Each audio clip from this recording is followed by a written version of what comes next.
Everyone, आप सभी का स्वागत है मेरे चैनल जिसका नाम है मिसेस आनंद क्लासेस और मैं हूँ स्मृति।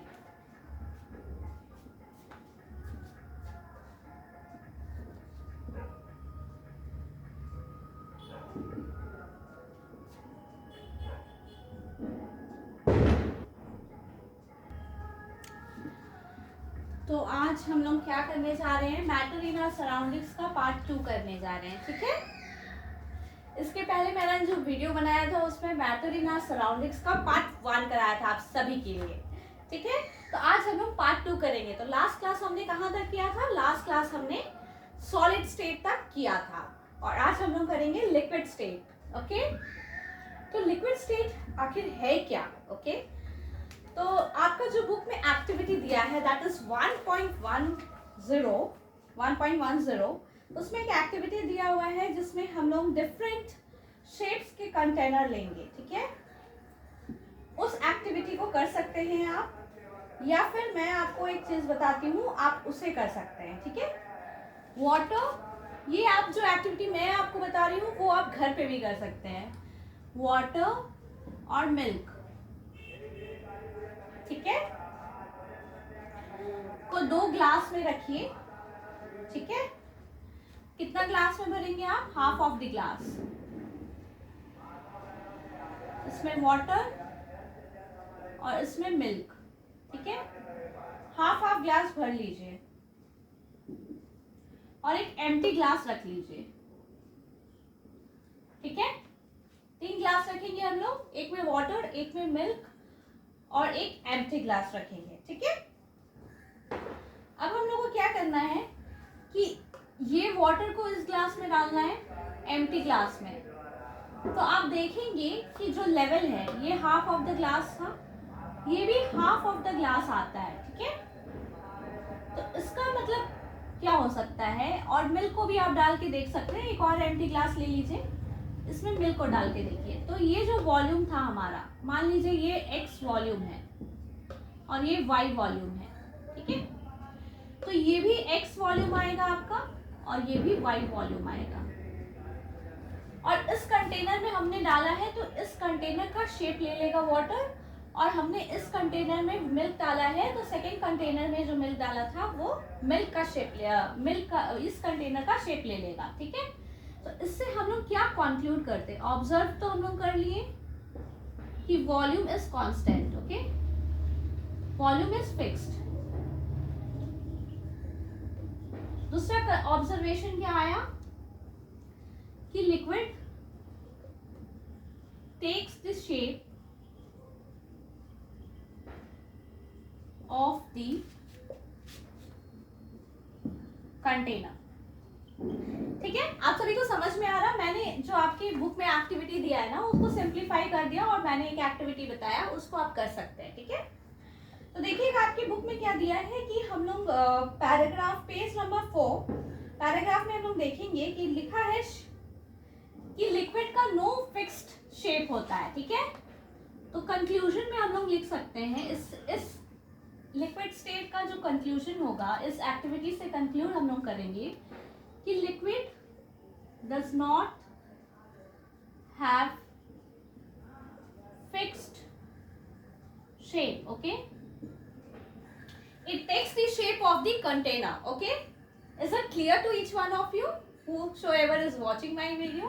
आप सभी को समझ में आ रहा होगा आई होप कि लिक्विड जो होता है ना वो कंटेनर का शेप आप किसी में कंटेनर में डालेंगे। अगर आपने इसे एक जार में डाला होता तो वो जार के कंटेनर जो जार है उसका शेप ले लेता।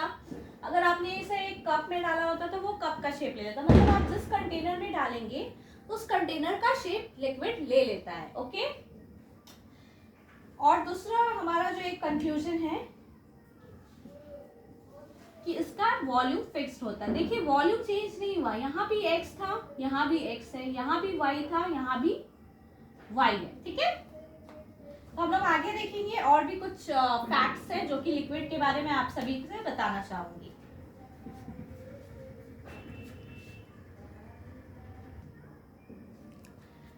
एक और जो कंक्लूजन निकलता है वो है कि liquids can flow easily. Okay,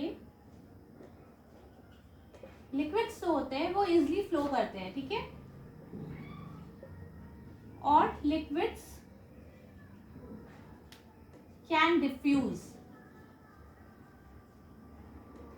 into solids, gases and liquids, okay, easily. जो हमारे लिक्विड्स होते हैं ना वो डिफ्यूज कर सकते हैं किसमें, लिक्विड्स में, ओके. तो सॉलिड्स, लिक्विड्स और गैसेस होते हैं वो लिक्विड्स में डिफ्यूज कर सकते हैं, या फिर आप ऐसे भी लिख सकते हैं solids, gases and liquids easily diffuse in liquids, okay. अच्छा, मैं आप सभी से एक क्वेश्चन करना चाहूंगी कि क्यों लिक्विड्स जो है वो इजिली डिफ्यूज हो जाते हैं कंपैरेटिवली टू सॉलिड्स. मैंने आपको क्या बताया, ये जो लिक्विड होता है ये लिक्विड इजिली डिसॉल्व हो जाते हैं, डिफ्यूज हो जाते हैं सॉलिड्स में, गैसेस में. जैसे हमारे जो एक्वेटिक प्लांट्स, एनिमल्स रहते हैं वो तो अंडर वाटर रहते हैं ना, तो वो कैसे जिंदा रहते हैं, क्योंकि यहाँ पे जो ऑक्सीजन होता है वो डिफ्यूज हो जाता है इस वाटर में, ठीक है. ये जो ऑक्सीजन होता है ना वो डिफ्यूज हो जाता है वाटर में. इस वजह से जो एक्वेटिक प्लांट्स एंड एनिमल्स हैं वो सरवाइव कर पाते हैं, वो ब्रीथ कर पाते हैं, वो सांस ले पाते हैं. तो इसीलिए मैंने कहा कि जो हमारे सॉलिड्स, लिक्विड्स और गैसेस होते हैं ना, वो लिक्विड, ये वाटर लिक्विड है, इसमें इजीली डिफ्यूज हो जाते हैं. लेकिन मैं आप सभी से क्वेश्चन पूछना चाहूंगी, why does liquids dissolve easily और diffuse easily into, why does liquid dissolve diffuse easily rather than solids. मतलब सॉलिड्स भी डिसॉल्व करते हैं लेकिन उनको ज्यादा टाइम लगता है डिफ्यूज करते हैं कंपैरेटिवली टू लिक्विड्स. ऐसा क्यों है? आप सभी को मेरा क्वेश्चन समझ में आया? सॉलिड्स जो है ना उसको क्यों टाइम लगता है लिक्विड्स में डिसॉल्व करने में कंपैरेटिवली लिक्विड्स को, ठीक है. तो ऐसा इसलिए होता है ना क्योंकि जो लिक्विड्स के पार्टिकल्स हैं, हमने पार्टिकल्स के बारे में पढ़ा है ना, liquid particles are more free.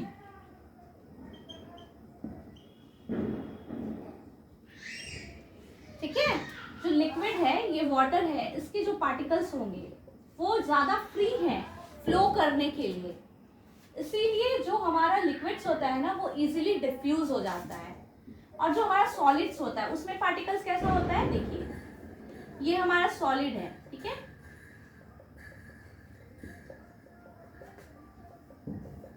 ये सॉलिड है और ये हमारा लिक्विड है. इसमें पार्टिकल्स मोर फ्री हैं और यहाँ पे मोर कॉम्पैक्ट है. मतलब ये दोनों पार्टिकल्स के बीच में डिस्टेंस कम है और लिक्विड में आप देखेंगे कि लिक्विड में डिस्टेंस ज्यादा है. तो क्या पार्टिकल्स जो है ना वो फ्री है, इसके कारण वो डिफ्यूज इजीली कर जाते हैं, ठीक है, इसलिए वो डिफ्यूज इजीली कर जाते हैं. तो होप सो आप सभी को समझ में आया होगा. तो मैं इसका एक क्वेश्चन फ्रेम करती हूँ. ये इस टाइप के क्वेश्चंस एग्जाम में पूछे जाते हैं, ठीक है. आपके जो स्कूल में एग्जाम्स होंगे ना उसमें पूछे जाते हैं. तो मैंने ये क्वेश्चन फ्रेम किया आपके लिए. Why does liquids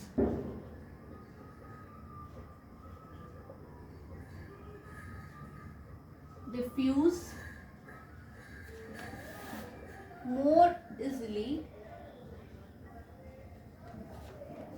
then solids. इसका रीजन तो मैंने आपको बता दिया. तो इस तरीके से आप अगर चैप्टर को पढ़ेंगे ना तो कॉन्सेप्ट इजी हो जाएगा, आपको इजीली समझ में आएगा और उससे आप खुद से क्वेश्चन फ्रेम कर सकते हैं और खुद से आंसर कर सकते हैं ताकि आपका जो कॉन्सेप्ट है वो इजी हो जाए, ठीक है. अब हम लोग जाएंगे गैसियस स्टेट में.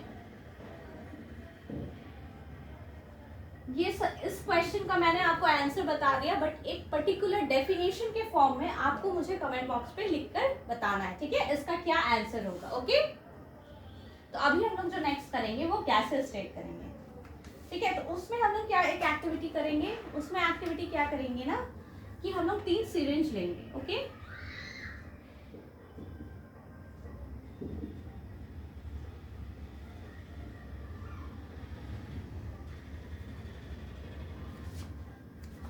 तीनों सिरिंज में पिस्टन होगा, ठीक है। फर्स्ट जो है, फर्स्ट को हम लोग कुछ नहीं करेंगे, उसको वैसे ही पिस्टन से लॉक कर देंगे, ठीक है। सेकेंड में हम लोग वाटर फिल करेंगे और थर्ड में हम लोग चॉक, इसमें चॉक डाल देंगे, ठीक है। इसमें वाटर है और इसमें चॉक है। ऐसा 3 सिरिंज लेना है आपको। अब करना क्या है आपको, अब आपको देखना है, मैं बताती हूँ आपको अब करना क्या है। ये एक एक्टिविटी है जो आप अपने घर में भी परफॉर्म कर सकते हैं, ठीक है।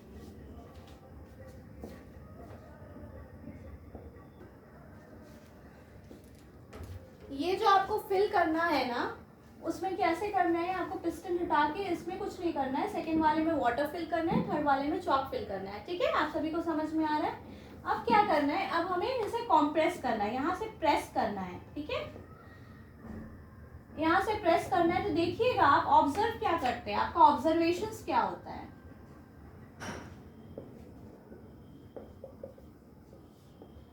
आपको अपना ऑब्जर्वेशंस देखना है, ठीक है। ऑब्जर्वेशंस में क्या हो रहा है कि ये पूरा कॉम्प्रेस हो जाएगा, देखिएगा ये पूरा दब जाएगा। इसका मतलब क्या है, ये पूरा दब जाएगा। यहाँ पे पूरा फिल गैस है, क्या है, ये एम्प्टी है, मतलब क्या है, गैस है इसमें, ओके। तो ये पूरा कॉम्प्रेस हो जाएगा। बट इसमें हमने वाटर दिया था तो ये भी पूरा कॉम्प्रेस होकर लिक्विड निकल जाएगा। और इसमें चॉक दिया था तो ये थोड़ा सॉलिड है, तो इसलिए ये कॉम्प्रेस उतना इजीली नहीं होगा। बट फिर भी यहाँ पे गैस है ना, ये पोर्शन आप प्रेस करेंगे तुरंत कॉम्प्रेस हो जाएगा। तो इससे क्या पता चलता है, ऑब्जर्वेशन क्या है, first one gets compressed easily, मतलब दब जाता है। आप ऐसे कॉम्प्रेस करोगे ना, जैसे ये पेन ले लूं मैं, अगर मैं इसे प्रेस कर रही हूँ तो ये पूरा कॉम्प्रेस हो गया, ठीक है। और ये जो सेकेंड वाले में, ये भी कॉम्प्रेस हो गया लेकिन थोड़ा सा फोर्स लगा और वाटर लीक हो गया। और इसमें क्या है, इसमें हमने कॉम्प्रेस किया तो इसमें थोड़ा ज्यादा फोर्स लगा। अच्छा, वाटर लीक नहीं करेगा क्योंकि हमारा ये लॉक है, ठीक है। तो लेकिन ये कॉम्प्रेस जरूर हो जाएगा, लिक्विड हमारा कॉम्प्रेस हो जाएगा ऐसे, ठीक है। जिस पार्ट में एयर है ना, आप ये ऑब्जर्व करेंगे कि एयर वाले पार्ट में इजीली कॉम्प्रेस हो जा रहा है कंपैरेटिवली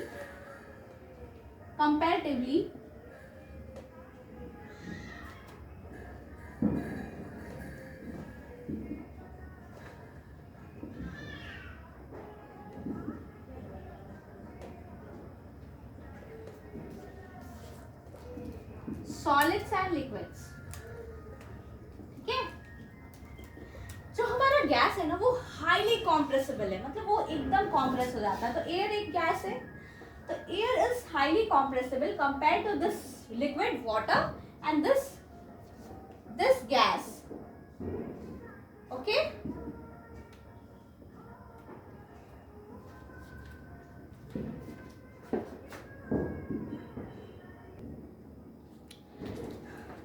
तो देखिएगा एक पॉइंट लिखा है आपके बुक में कि जो गैसेस होते हैं ना, वो कॉम्प्रेस इजीली होते हैं। तो ये तो मैंने आपको बता चुका है, ओके। तो ये पैराग्राफ मैं आप सभी के लिए पढ़ूंगी। Gases are highly compressible, okay, they are highly compressible compared to solids and liquids, okay. This point is very very important, okay. Gases are highly compressible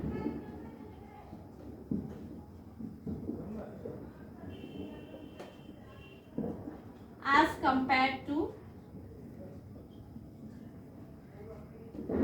liquids and solids, okay.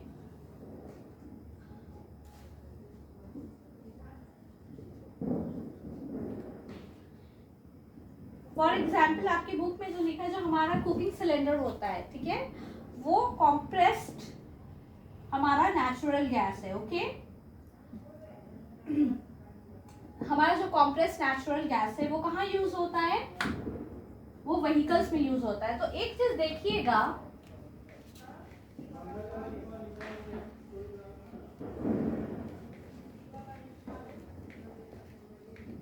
एक question, 2 question मैंने आपके लिए frame किया है। First question है कि हमारा जो कुकिंग गैस है वो क्या चीज से बना हुआ है, कुकिंग गैस क्या है, ठीक है। सेकेंड है कि हमारा जो व्हीकल्स में एक कॉम्प्रेस्ड गैस होता है यूज, वो कौन सा गैस है, ठीक है। तो इसका मैं बताती हूँ आपको क्या होता है, आप बताइए मुझे। लिक्विफाइड, जिसको हमारा शॉर्ट फॉर्म में आपको बताती हूँ, एलपीजी। ये हमारा कुकिंग गैस जो सिलेंडर होता है ना, उसमें ये गैस होता है, ठीक है। तो कौन सा गैस है ये, लिक्विफाइड पेट्रोलियम गैस, ओके। और जो हमारे व्हीकल्स आजकल यूज हो रहे हैं ताकि हमारा जो पॉल्यूशन है वो कम हो जाए, तो उसमें कौन सा गैस यूज हो रहा है, कॉम्प्रेस्ड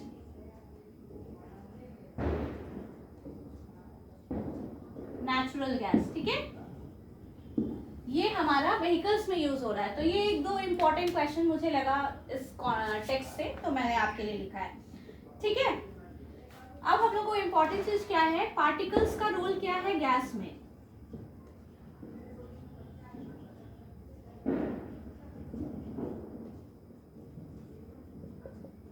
ठीक है, particles role in gaseous state. जो हमारे पार्टिकल्स है वो रैंडमली बहुत फास्ट मूव करते हैं, ठीक है। ये मान लीजिए गैस है, ये पार्टिकल्स है, ठीक है, गैस के पार्टिकल्स है। तो ये बहुत फास्ट मूव करते हैं। हमारा जो लिक्विड है इसमें इतने पार्टिकल्स फ्रीली नहीं होते हैं, फ्री होते हैं बट जो कंपैरेटिवली गैस से है वो कम फ्री होते हैं लिक्विड्स में। और ये हमारा सॉलिड्स है, सॉरी, इसमें तो एकदम कॉम्प्रेस होता है,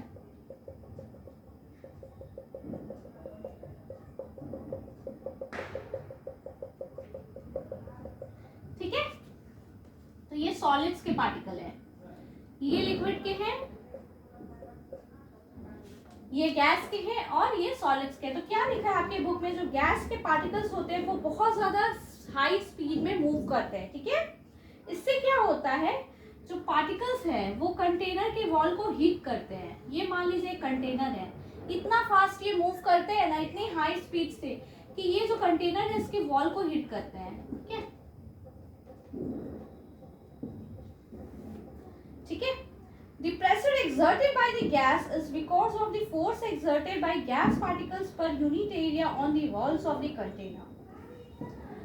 तब ये जो गैस से जो प्रेशर आता है ना, वो कहाँ से आता है, इन पार्टिकल्स से आता है, ठीक है। ये जो पार्टिकल्स है ना, ये एक्सर्ट करते हैं force,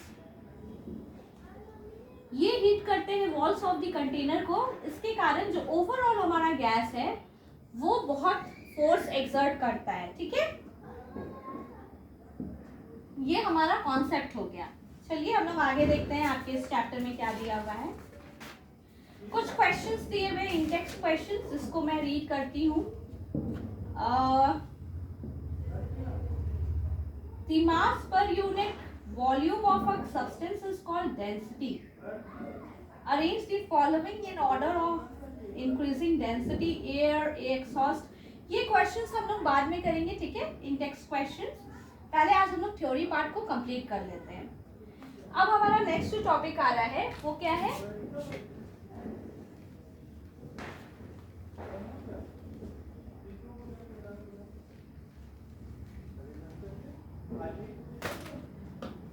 can matter change its state?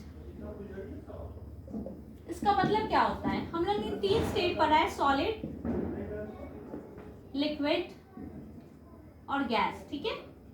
अब ये बोल रहा है कि ये टॉपिक क्या बोल रहा है, ये टॉपिक बोल रहा है कि क्या ये सॉलिड से लिक्विड में चेंज हो सकता है, क्या लिक्विड गैस में चेंज हो सकता है, या फिर गैस सॉलिड में चेंज हो सकता है, सॉरी गैस लिक्विड में चेंज हो सकता है, या गैस सॉलिड में, लिक्विड सॉलिड में चेंज हो सकता है, गैस सॉलिड, मतलब इंटरचेंज हो सकते हैं क्या ये स्टेट्स। आप सभी का क्या आंसर होगा, यस डेफिनेटली।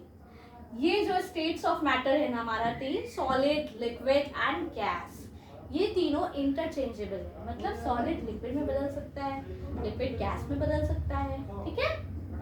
लिक्विड को भी हम लोग सॉलिड बना सकते हैं, तो ये इंटरचेंजेबल है। तो इसमें एक आपका एक्टिविटी दिया हुआ है कि effect of change of temperature. तो इसमें हम लोग को क्या देखना है ना, इसमें हम लोग देखेंगे एक्टिविटी, ये आपको अपने लैबोरेटरी में परफॉर्म करना होगा इस एक्टिविटी को। तो इसमें क्या दिया हुआ है ना, इसमें दिया हुआ है कि हम लोग आइस के ऊपर ये एक्सपेरिमेंट करेंगे और देखेंगे कि आइस जो है हमारा, आइस जो हमारा है वो कब, ये आइस एक सॉलिड है, ये सॉलिड कब लिक्विड में चेंज होता है, ठीक है। ये हम लोग को टेम्परेचर नोट करना है। तो हम लोग पहला जो पॉइंट पढ़ेंगे वो क्या पढ़ेंगे, effect of change of temperature.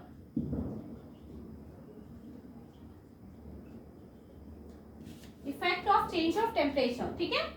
मतलब इस किस टेम्परेचर पे जाके, मान लीजिए यहाँ एक टेम्परेचर है T1, तो उस पे हमने स्टार्ट किया आइस को हीट करना, ठीक है।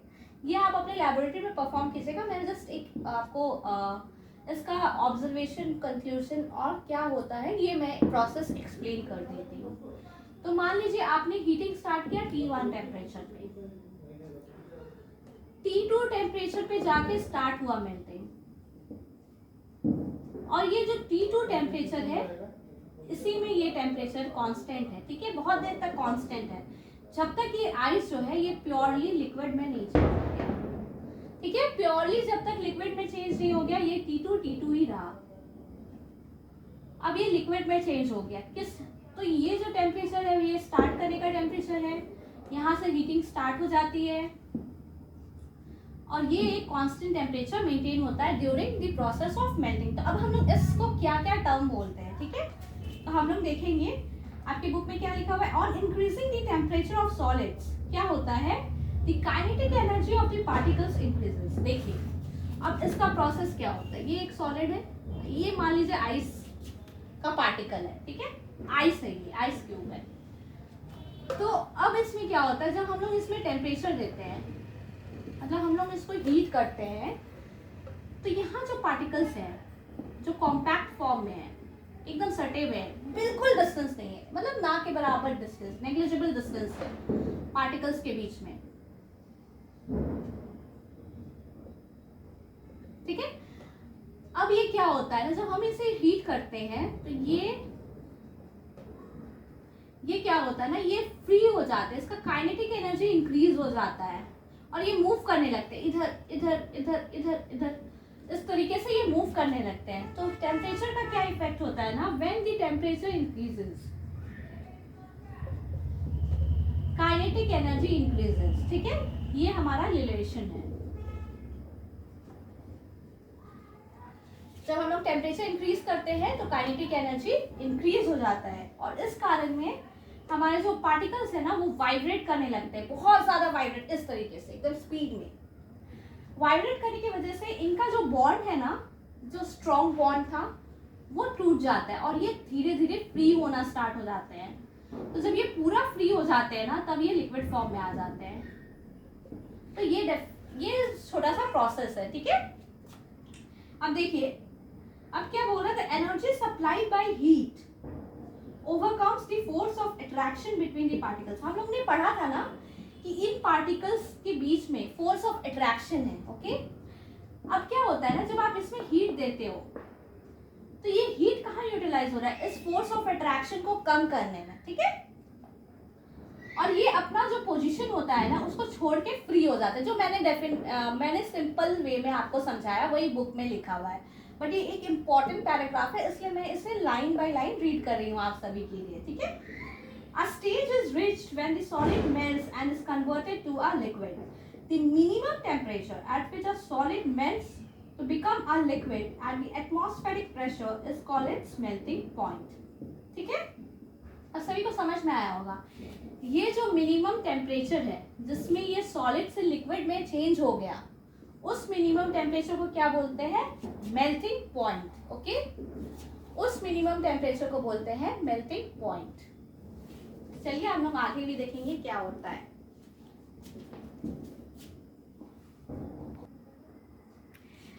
तो अब मैं आपको एक इम्पॉर्टेंट और चीज बताने वाली हूँ। अब देखिए एक चीज आपने नोटिस किया होगा कि ये जो टेम्परेचर ये कांस्टेंट है, ठीक है, ये मेल्ट करते करते, तो आपके दिमाग में एक क्वेश्चन आता है कि ये टेम्परेचर चेंज क्यों नहीं हुआ।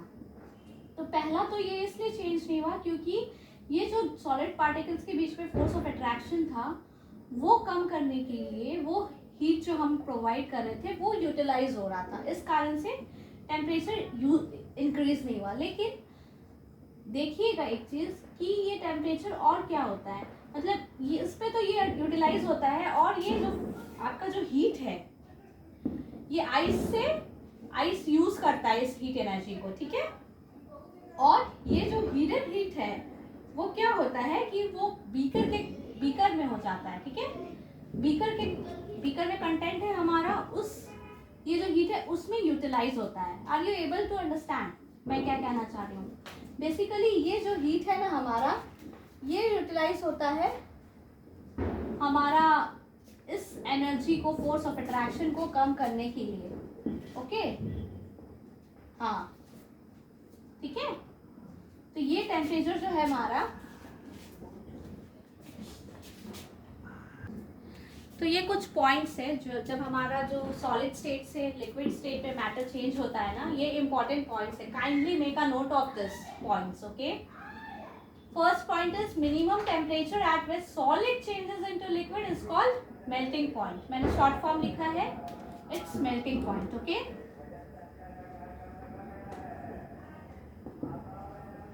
Second point is the heat energy absorbed by the contents of the beaker without increasing temperature। देखिए इंक्रीज नहीं होता है, वो कांस्टेंट रहता है टेम्परेचर, ओके। तो उस टेम्परेचर को क्या बोलते हैं, वो जो एनर्जी है उसको हीटेड हीट बोलते हैं, ठीक है। और अगर उसको साइंटिफिक टर्म्स में हम लोग बात करें तो उसको बोलते हैं latent heat of energy, okay. This term, that heated heat is known as latent heat of energy. इसका प्रॉपर डेफिनेशन है ये, जो आपको एग्जामिनेशन में लिखना पड़ेगा, otherwise you won't get any marks, okay.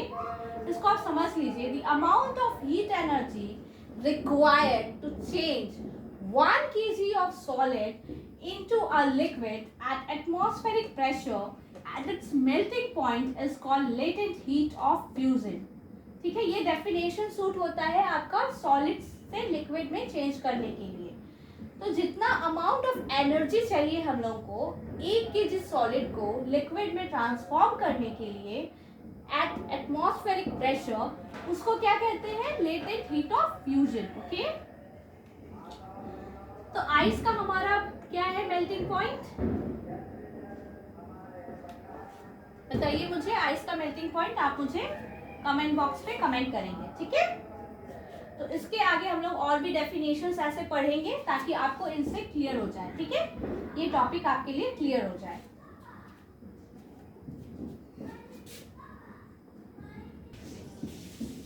ये एक इम्पॉर्टेंट डायग्राम है जो आप सभी को एकदम ही समझना चाहिए, ठीक है। अभी हमने क्या पढ़ा था, सॉलिड से लिक्विड में चेंज होता है तो उसको क्या बोलते हैं, फ्यूजन, ओके। और जो उसका फ्री जो एनर्जी अमाउंट ऑफ एनर्जी जो रिक्वायर होता है 1 kg ऑफ सॉलिड को लिक्विड में चेंज करने के लिए एट एटमॉस्फेरिक प्रेशर, उसको क्या बोलते हैं, latent heat of fusion, okay. तो सिमिलरली इन सारे जो भी हमारा प्रोसेसेस है इन सभी का लेटेंट हीट होता है, ठीक है। तो हम लोग जब सॉलिड से लिक्विड में चेंज करते हैं उसको फ्यूजन बोलते हैं, ओके। लिक्विड से गैस में चेंज करते हैं उसको बोलते हैं वेपराइजेशन, वेपर बनता है। जब आप वाटर को हीट करेंगे तो वो बॉईल होगा, बॉईल होके एवोपरेट करेगा, ठीक है, वेपर बनेगा, तो इसको बोलते हैं वेपराइजेशन प्रोसेस। हम लोग डायरेक्टली भी चेंज कर सकते हैं मैटर के स्टेट को, okay. We can directly change the state of matter from solid to gas and this is known as sublimation, okay. मैं इसका डिटेल बताऊंगी आपको, लेकिन एट प्रेजेंट आपको ये डेफिनेशंस, ये प्रोसेसेस पता होनी चाहिए। The process in which a solid directly changes into a gas, it's known as sublimation. And similarly, a process in which the gaseous state can be directly transformed into the solid state is known as deposition। ये terms आपको एकदम याद रखने हैं क्योंकि ये diagram आपके exam में पक्का आने वाला है। Definitely this diagram is going to come, okay? You have to draw this diagram। जब आपका चेंज ऑफ स्टेट से क्वेश्चन आएगा ना, if you draw this diagram you will get good marks. I won't say कि extra marks मिलेंगे या कुछ, but ये डायग्राम से आप टीचर को क्लियर बता सकते हो कि आपको इन प्रोसेसेस के बारे में बहुत अच्छे से नॉलेज है. ओके, तो सिमिलरली अगर आप डायरेक्टली लिक्विड से सॉलिड में चेंज करते हो तो उसको सॉलिडिफिकेशन प्रोसेस बोलते हैं. एंड इफ आप गैसियस फॉर्म से लिक्विड फॉर्म में चेंज करते हो तो उसको कंडेंसेशन बोलते हैं. ठीक है, तो चलिए आगे हम लोग चैप्टर का देखते हैं क्या है.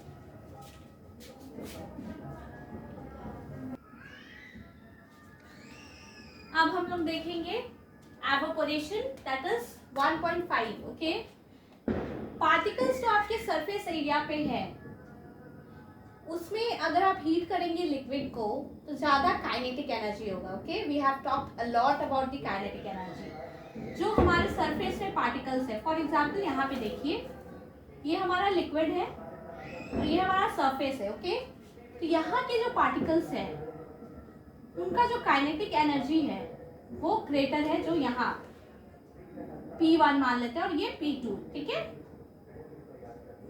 P1 का काइनेटिक एनर्जी ज्यादा है कंपेयर टू P2 के काइनेटिक एनर्जी से. तो इसके कारण क्या हो रहा है ना कि पार्टिकल्स का यहाँ हायर काइनेटिक एनर्जी है और ये जो force of attraction between the particles थे वो इस काइनेटिक एनर्जी, ये जो काइनेटिक एनर्जी है इस फोर्स ऑफ अट्रैक्शन पे भारी पड़ रहा है. ओके, इसके कारण जो इनके बीच में फोर्स ऑफ अट्रैक्शन है वो ब्रेक हो रहा है और ये वेपर बनना स्टार्ट हो जाते हैं. ठीक है, ये हमारा प्रोसेस है.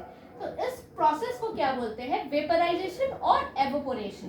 तो आप दोनों बोल सकते हैं, don't get confused into this vaporization और evaporation, both the terms are same. Okay, तो ये सिंपल सा था. अब हम लोग देखेंगे what all factors does affect evaporation. Okay, factors affecting evaporation we will now see. Okay,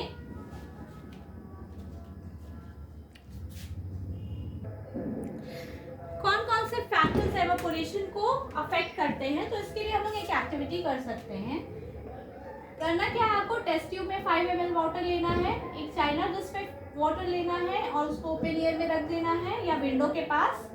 और तीसरा आपको सेम चाइना डिश पे वाटर लेना है, लेकिन वो आपको कबर्ड के अंदर या फिर शेल्फ के अंदर रखना है. ठीक है, तो अब हम लोग देखेंगे कि आप ऑब्जर्व करेंगे कि इस जो टेस्ट ट्यूब में जो वाटर है इसको एवापोरेट होने में ज़्यादा टाइम लग रहा है, इसमें जो वाटर है इसको एवापोरेट होने में कम टाइम लग रहा है. और ये इसका क्या ऑब्जर्वेशन होगा ये आप सभी को मुझे कमेंट बॉक्स पे कमेंट करके बताना है. ठीक है, काइंडली कमेंट मी. ओके, तो बेसिकली जो हमारे फैक्टर्स होते हैं ना जो एवापोरेशन को अफेक्ट करते हैं वो क्या है, first is surface area. Okay, दूसरा humidity, third temperature and fourth क्या है, विंडी नेचर. ओके, और विंड स्पीड. तो एक चीज आप देखिएगा कि हमने जब सरफेस एरिया यहाँ से यहाँ इंक्रीज किया तो हमारा जो एवोपोरेशन का रेट है वो इंक्रीज कर जाता है. ठीक है, क्योंकि ये एक सरफेस फेनोमेना है. तो इसलिए जब हम लोग एग्जाम्पल है कि जब हम लोग देखिए फॉर एग्जाम्पल सिंपली क्लोथ्स को जब हम लोग फैला के रखते हैं तो वो जल्दी सूख जाता है क्योंकि एवोपोरेट जल्दी हो जाता है. अगर उसको आप फोल्ड करके रखिएगा, गीले क्लोथ को, वेट क्लोथ को फोल्ड करके रखिएगा तो उसको एवोपोरेट, उसको सूखने में बहुत टाइम लगेगा. बट अगर आप उसको खोल के फैला दीजिएगा तो वो जल्दी सूख जाता है. तो सरफेस एरिया इंक्रीज करने से एवोपोरेशन भी इंक्रीज करता है. ठीक है, सेकेंड पॉइंट ह्यूमिडिटी. ह्यूमिडिटी क्या होता है, ह्यूमिडिटी का डेफिनेशन होता है कि एयर में हमारा कितना वाटर वेपर है, amount of water vapour in air. ठीक है, रेनी डे में आप देखिएगा क्लोथ्स को सूखने में टाइम ज्यादा लगता है. क्यों, वाई, अपने आप से सवाल पूछिए ताकि आपको कॉन्सेप्ट्स जो है ना आपका वो क्लियर हो जाएगा। क्यों ऐसा होता है? क्योंकि हमारे एयर में ना जितना वाटर वेपर होना चाहिए उतना है, तो वो और एब्जॉर्ब करने में उसको मुश्किल होती है, इसलिए हमारे क्लोथ्स को टाइम लगता है। तो अगर इंक्रीज है ह्यूमिडिटी इंक्रीज कर रहा है तो एवोपोरेशन डिक्रीज करेगा। ओके, मान लीजिए अगर हम लोग टेम्परेचर इंक्रीज करते हैं तो क्या होगा, एवोपोरेशन भी इंक्रीज करेगा। आप इसको भी एक एग्जाम्पल से देख सकते हैं। अगर हम लोग लिक्विड का, मान लीजिए आप एक बाउल में वाटर को बॉईल कर रहे हैं, ठीक है, आप उसका फ्लेम का टेम्परेचर है ना वो इंक्रीज कर दीजिए तो बॉईल जल्दी होगा। इसका मतलब क्या, जब आप टेम्परेचर इंक्रीज करते हो तो एवोपोरेशन भी इंक्रीज हो जाता है। अब मान लीजिए विंड स्पीड, विंड जो हवा चल रही है वो ज्यादा है, हाँ, तो क्या होगा, जल्दी कपड़ा सूखेगा आपका, तो एवोपोरेशन रेट इंक्रीज हो जाएगा। ओके, और मान लीजिए कि आपका विंड स्पीड बहुत कम है, बहुत धीरे धीरे हवा चल रही है, धूप भी नहीं है, देन आपका जो है वो डिक्रीज हो जाएगा एवोपोरेशन भी। होप सो आप सभी को समझ में आ रहा होगा। मैं चाह रही हूँ कि आपके कॉन्सेप्ट को मैं बहुत अच्छे से क्लियर कर सकूँ। अगर आपको मेरे वीडियोस अच्छे लग रहे हो तो kindly like and share and subscribe to my channel Mrs Anand classes. मैंने इसका पार्ट 1 पहले ही दे चुका है, तो kindly subscribe to my channel Mrs Anand classes, और इस वीडियो को प्लीज लाइक कीजिए और शेयर कीजिए अपने फ्रेंड्स के साथ और जिससे भी इसकी जरूरत हो। ओके, तो आगे एक हमारा लास्ट टॉपिक है वो हम लोग देखेंगे। ओके,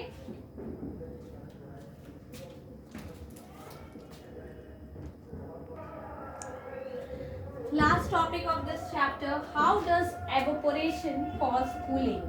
तो ये बहुत सिंपल है, जैसे आपकी बुक में लिखा है पार्टिकल्स, जो हमारे लिक्विड के पार्टिकल्स हैं, ओके, वो क्या करते हैं, वो एब्जॉर्ब करते हैं हीट एनर्जी को, जो भी एनर्जी रहता है ना सराउंडिंग से उसको एब्जॉर्ब करते हैं।